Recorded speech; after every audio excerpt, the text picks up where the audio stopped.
নমস্কার বন্ধুরা, আজ আমরা চলে এসেছি দক্ষিণ দিনাজপুর জেলার গঙ্গারামপুরের চন্দনচূড় খাসা দইয়ের কারখানায়। আর এখানে আসার পরের থেকে দেখতে পাচ্ছি একের পর এক ভারে কিন্তু দাদারা দই পাততে ব্যস্ত, তাই তো দাদা? দেখুন, দই পাতা হচ্ছে, তার আগে কিন্তু দুধটাকে ভালো করে ফুটিয়ে নিয়েছে, ফুটিয়ে নেওয়ার পরে ভালো করে দইটাকে মেশানো হচ্ছে। এই যে দুধের সঙ্গে দই, মানে কালকের পাতা দইয়ের সঙ্গে মিশিয়ে উপর দিয়ে এখন দিয়ে দেওয়া হচ্ছে, যাতে দইটা আরো ভালো জমে। কি ঠিক বললাম তো দাদা? আর এখানে কিন্তু বিভিন্ন রকম পাত্রে দই পাতা হচ্ছে। দেখুন, যেটা বড় পাত্র আছে, বড় পাত্রটা কত সাইজ দাদা? 5 কেজি। আর যেটা ছোট রয়েছে সেটা 2.5 কেজি।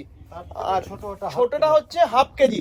আর এই যে টোপরের মতন একটা জিনিস দেখছেন না, এইগুলো দই যখন পাতা হয়ে যাবে তখন কিন্তু এটাকে দিয়ে ঢেকে দেওয়া হবে। আর এখানে কিন্তু প্রচন্ড হিট, আমি হিটের মধ্যে কাজ করছি।